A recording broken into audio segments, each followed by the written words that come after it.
भरा बदन दिखलाए सैकड़ों योद्धाओं का मस्तक। श्री बलराम ने काट गिराए कुंडल और धनुष गिर गए हैं। मरे हुओं का तलवार दिखाए बहने लगी खून की नदियां। घोड़े हाथी ऊंट चिल्लाए पटको मारो काटो पछाड़ो।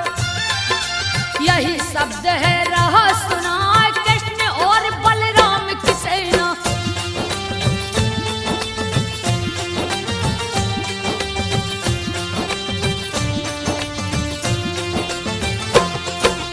कृष्ण और बलराम की सेना विजय पताका लहरा जरासंध शिशुपाल भागे।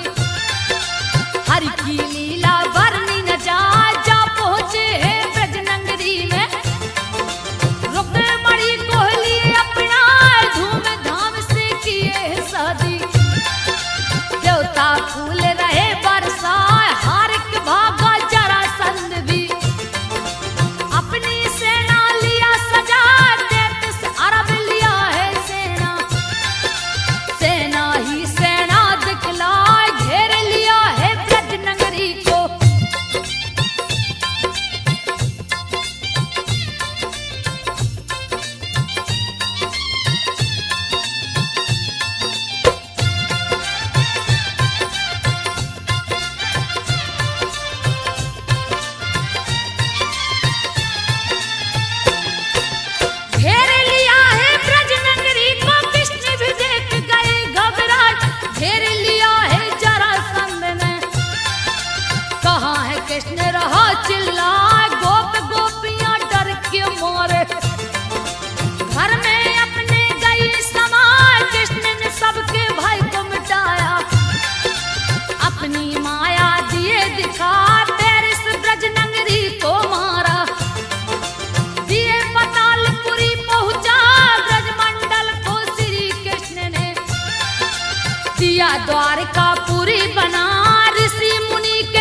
शादी उससे रचा सुन के रुक्मणी रूठ गई है।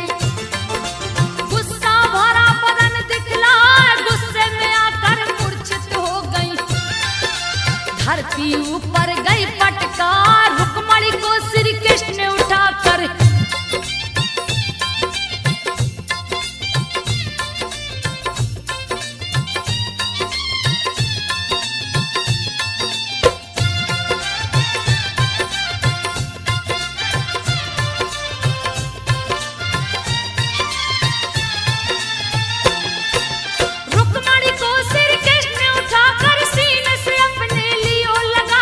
फिर भी नहीं मानी है रुक्मणी, रूठ के बैठी मोह को फुलाए भूल हो गई मुझसे प्यारी।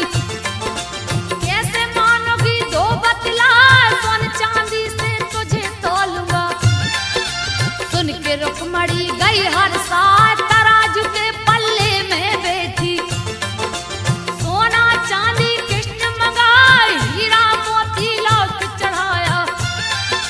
फिर भी न पल्ला हिलने पार रत्न आभूषण तीनों लोक के।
दिया फसा ले जाके संबर को दिया है। संबर ने लिया उसे उठा, मायावती बनी है रसोइया। पूर्व जन्म की रति कहा फाड़ दिया है मच्छ को जाके। जिसमें कामदेव रहे समा, रति खुश हुई पति को पाके। पिछली बातें दिया बता, रति और कामदेव मिल गए।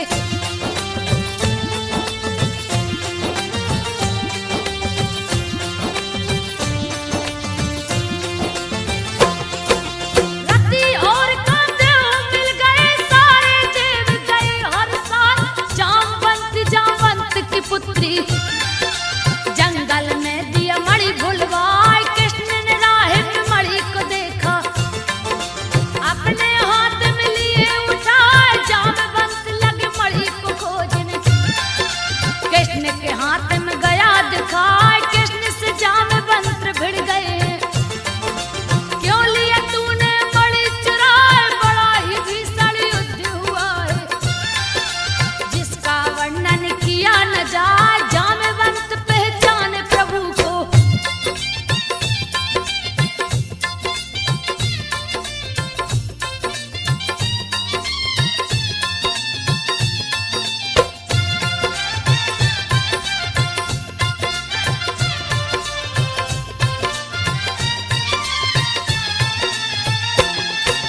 जामवंत पहचाने प्रभु को, दिए चरणों में शीश झुका। लड़ते लड़ते थक गया हूँ। जामवंत बोले सिरनाय, जामवंती जो सत्यभामा थी। श्री कृष्ण को सौंपे जाए, सत्यभामा संग बैठे मुरारी। महल में अपने आसन लाए, इंद्र ने आके किया प्रार्थना। हरि चरणों में शीश झुकाए, भौमासुर सब हर लिया हरि जी। उससे मेरी जान बचाए, क्रोध में आकर कृष्ण चले।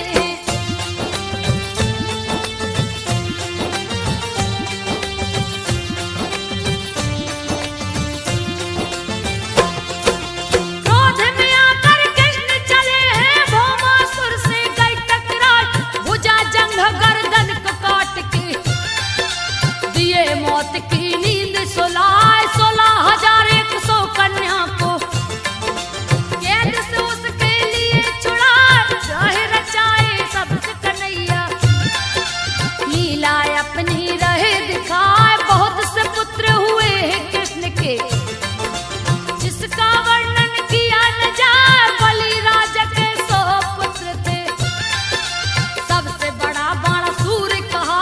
सोलित कुल का जो राजा था,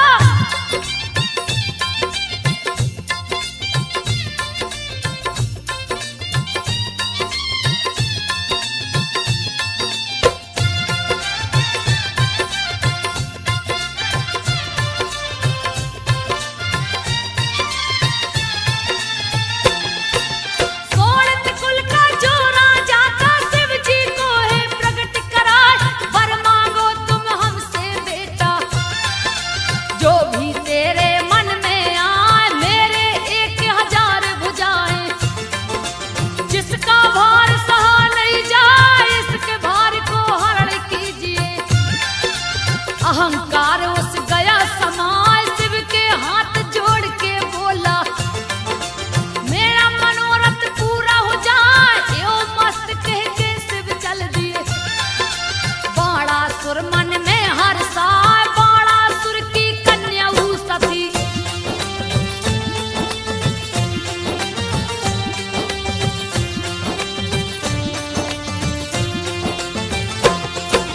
बाणासुर की कन्या उषा थी, परम सुंदरी रही दिखा। प्रद्युम्न के लड़के अनिरुद्ध से उसकी नजर गई टकरा। देख बाणासुर क्रोधित हो गया, हाथ में शस्त्र को लिया उठाए। सजा लिया है 100 ही सेना, अनिरुद्ध से गए टकराए। क्रोधित होकर अनिरुद्ध ने सारी सेना को मार गिराए। अनिरुद्ध भी अति बलशाली, रण में दिया था हल्का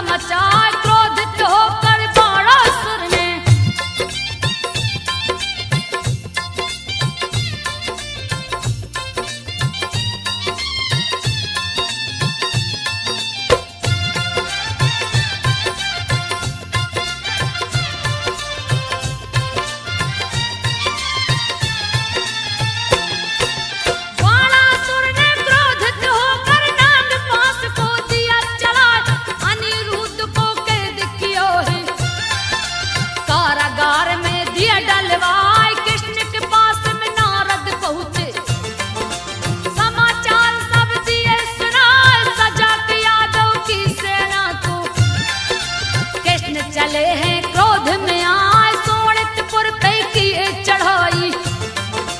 बाणासुर से गए टकराए, तहस नहस किए उसके महल को। ईट से ईट दिए हैं बजाए, बाणासुर शिव जी को पुकारे।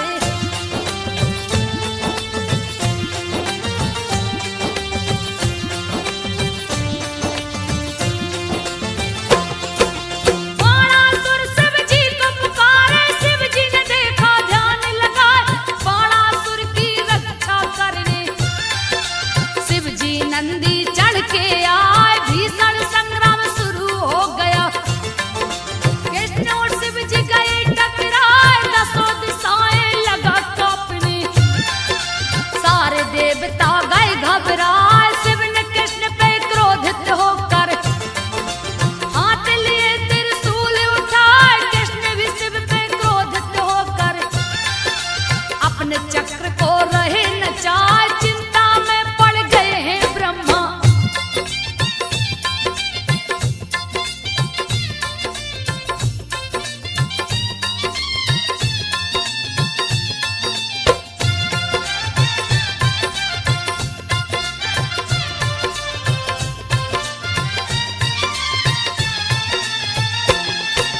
चिंता में पड़ गए हैं ब्रह्मा, धरती माता गई घबराए।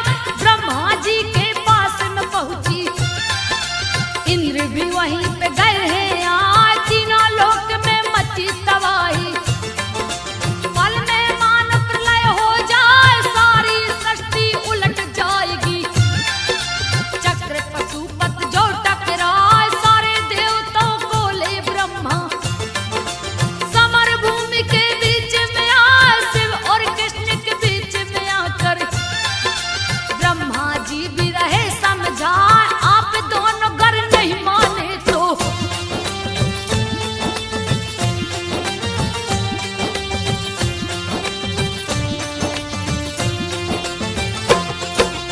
आप दोनों गर नहीं माने तो सारी सृष्टि नष्ट हो जाए। शिव के सन्मुख गए ब्रह्मा जी, चरणों में दिए शीश झुकाए। आपने ही वरदान दिया है, फिर क्यों युद्ध में लड़ रहे आए। इसके भुजा के भारे हरण को श्री कृष्ण है गए टकराए। क्रोध को शांत किए शिव शंभु, लौट के वो निज धाम को आए। बाणासुर ने क्रोधित होकर 500 धनुष को लिया उठाए। क्रोध में आके दौड़ पड़ा है।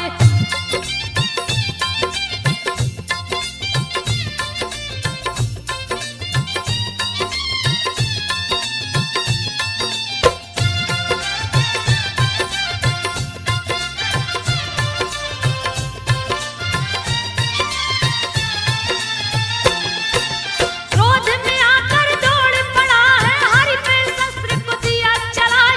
1000 बाण को छोड़ा, बाण ही बाण रहा दिखलाए। जैसे बाण गगन से बरसे, कृष्ण ने चक्र को दिया चलाए। लगे हैं उसके भुजा काटने, बाणासुर है रहा चिल्लाए। पल भर में ही श्री हरि ने सारे भुजा को काट गिराए। बाणासुर का अंत किए प्रभु, 3 लोक को दिए बिठाए। सभा बीच द्रौपदी गोहराई,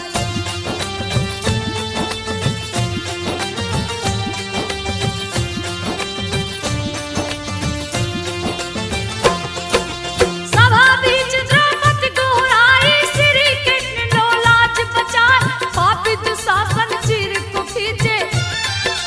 तनक दया ना उसको आए, सभा बीच सब मौन है बैठे। कोई भी उसको रोक न पाए, किसी ने चुप्पी नहीं है तोड़ी। द्रौपदी रही बिलाप लगाए, सुन के दौड़ पड़े गिरधारी। सभा महल में चीर बढ़ाए, खींचत चीर दुशासन हारा। दोनों बहियां गई पटाए, हरि कृपा से दुष्ट बहारा।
विराट रूप दिखलाए, सुन के श्री हरि के बातों के अर्जुन लिए गांडीव उठाए, एक एक करके मारे योद्धा। भीष्म की बारी गई है यार, मचा दिए उत्पात हिरण में, बहुत सी सेना मार गिराए, चिंतित देख हरि अर्जुन को, चक्र सुदर्शन लिए उठा, देख के भीष्म ने चक्र सुदर्शन।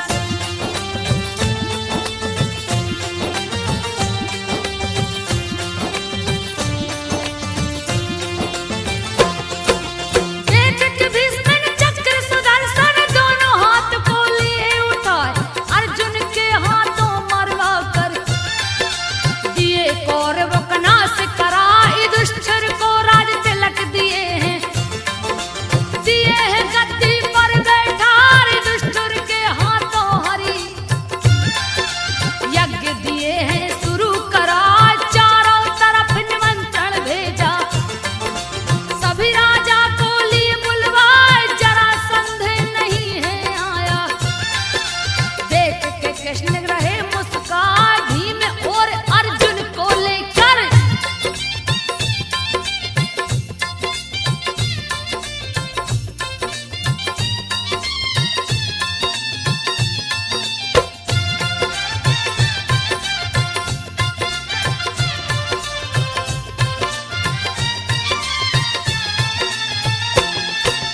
भीम और अर्जुन को लेकर लिए साधु का वेश बनाए, अर्जुन भीम को चेला बनाकर मगध राज में गए समाए, जहाँ का राजा जरासंध था, अपना अखाड़ा रहा सजाए, मल्ल युद्ध का किया आयोजन, एक से एक है मल्ल जुटाए, जरासंध है वीर बहादुर, जिससे कोई नहीं टकराए, चूर हुआ है घमंड के मारे।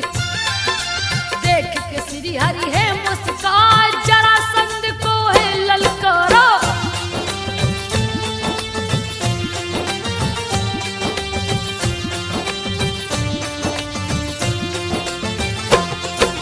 जरासंध को है ललकारा, समर में भीम को दिया बिठाए, मल्ल युद्ध तब शुरू हुआ है, भीम जरासंध गए टकराए, दोनों ही थे अति बलशाली, गए अखाड़ा भीतर जाए, भीम ने जरासंध को पटका, पैर से पैर दिए हैं दबाए, दूसरे पैर को हाथ से पकड़े, बीच से फाड़ दिए हैं जाए, आधा आधा फाड़ के करते, फिर भी धड़ आके जुड़ जाए, भीम को हरि परेशान देख के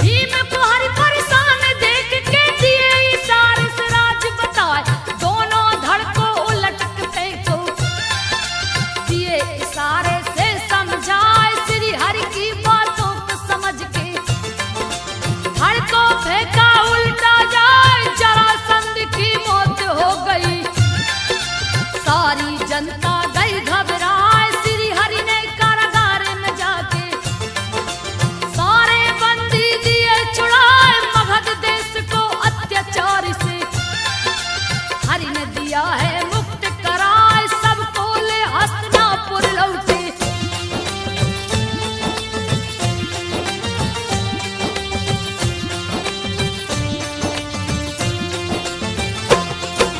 सबको ले हस्तिनापुर लौटे, यज्ञ दिए शुरू करवाए, भवन बीच दरबार लगाए, जगह जगह के राजा आए, श्री कृष्ण की पूजा सुनकर शिशुपाल गया क्रोध में आए, सभा के माध्यम में चिल्लाया, ए अपमान सहा नहीं जाए, सभी चकित हो देख रहे हैं, कृष्ण को गाली रहा सुनाए, क्रोधित हो गए सारे पांडवों, फिर भी कृष्ण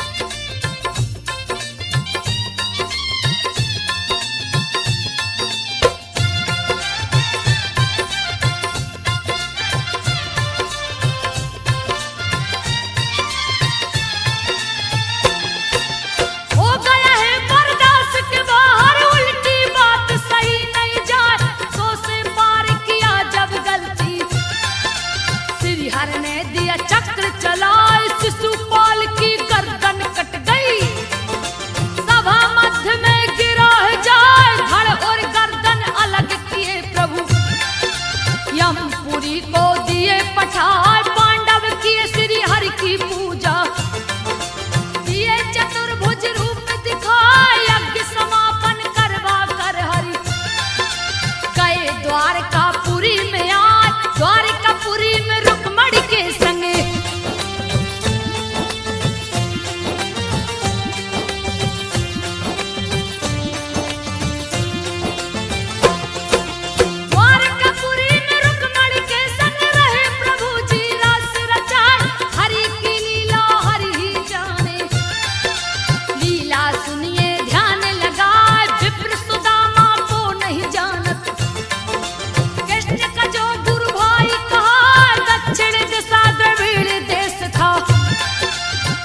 जहाँ बसते बहुताय वहीं पे बसते विप्र सुदामा। बात को सुनिए ध्यान लगा, जिनकी पत्नी वसुंधरा थी, परम सुंदरी रही दिखाए, रूप यौवन से परिपूर्ण थी।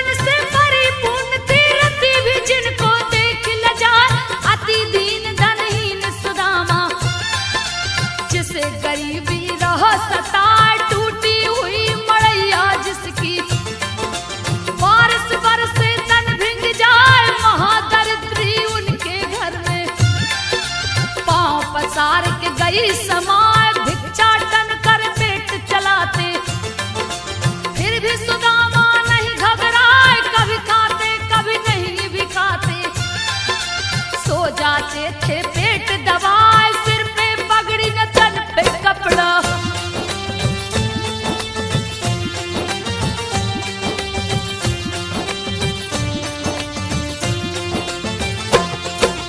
सिर पे पगड़ी न तन पे कपड़ा, फटी पड़ी है पांव विवाह, फटी विवाह से खून चूता था, फिर भी सुदामा नहीं घबराए, सुबह वो भिक्षाटन को निकलते, शाम ढले तो घर को आए, एक दिन खाली हाथ हलौटे, कुछ भी नहीं वो भिक्षा पाए, कृष्ण कृष्ण फिर भी वो रटते, अपने नगर को गए हैं आज, चेहरे पे उनकी छाई उदासी, भिक्षा नहीं कछुआ जब पाए, कभी कभी चूल्हा जलता था।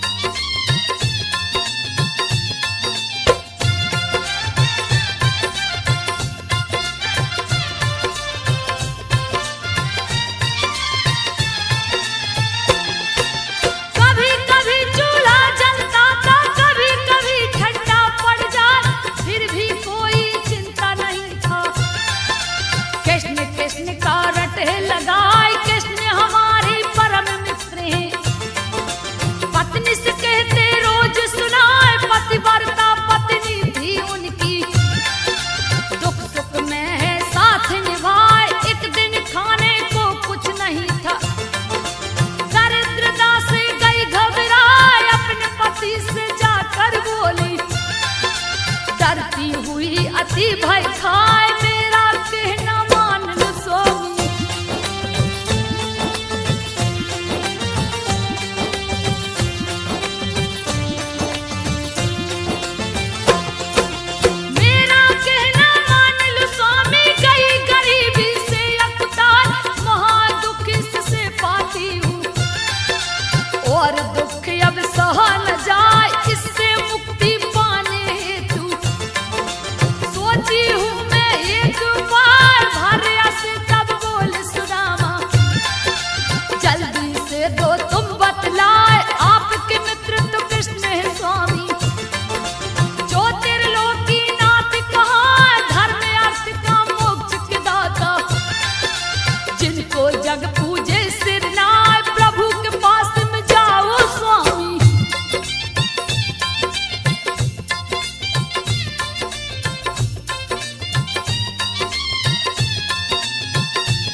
सुनियो ध्यान लगाए कैसे जाऊं बोल सुदामा, क्या दूंगा मैं उनको जाए, मैंने कछु नहीं दिया किसी को, बिन दिए कोई कहां से पाए, इतना सुन के वसुंधरा ने भेंट किया चावल को लाए, डोरी लोटा लाठी लाके रही सुदामा जी को धराए, डोरी लोटा कंधे पे लेके।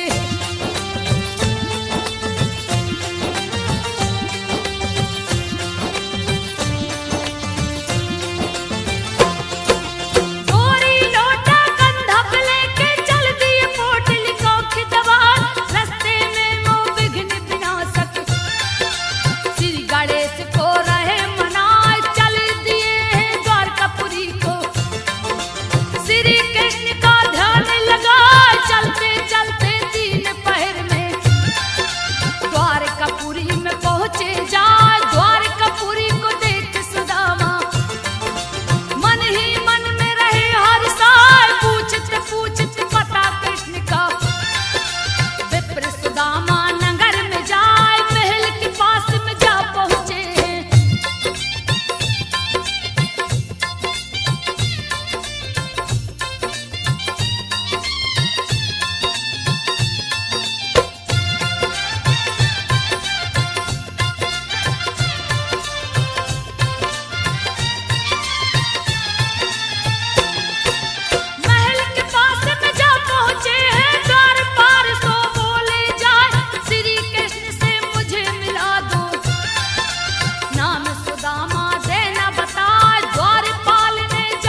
मुझे पता बताए। सभी लड़कों ने हंसी उड़ाई। संब को औरत दिए बना, उसके पेट में वस्त्र लपेट के पूछने लगे ऋषि से जाए, कहिए मुनिवर पेट में क्या है।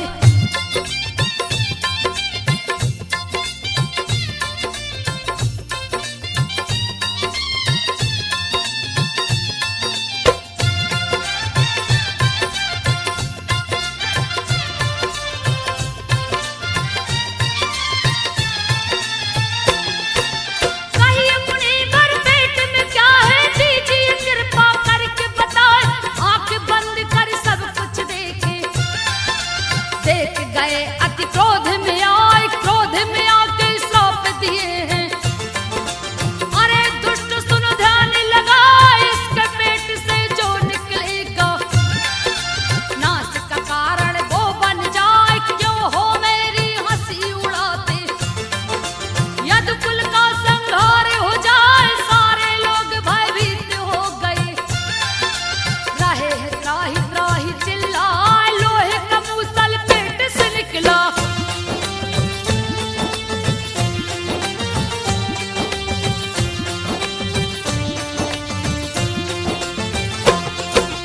लोहे का मूसल पेट से निकला। कृष्ण उसे दिए पिसवार, ले जाके समुद्र में फेंके। लहरों ने दिया किनारा लगाए, समुद्र किनारे कष्ट के रूप में चारों ओर गया चितराए। विनाश काले विपरीत बुद्धि, यदुवंशी को गई धराए। मद्यपान अत्याचार बढ़ गया, पर स्त्री संग रास रचाए। रैवतक पर्वत पे सब यादव मनोरंजन करते हैं जाए। मांस खाता कोई मदिरा पीता,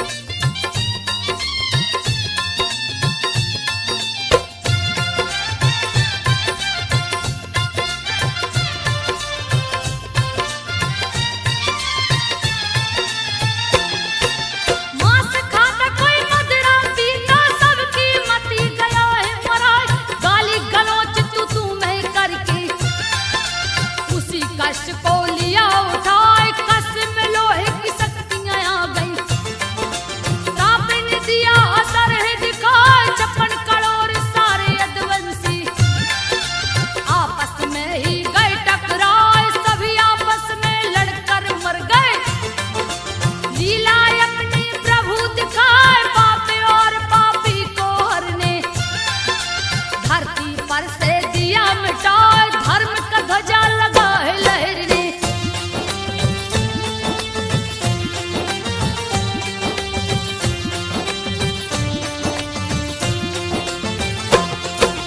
धर्म का ध्वजा लगा है लहरने। ब्रह्मा शिव धरती पे आए, आ गए हैं इंद्र भी संग में। सभी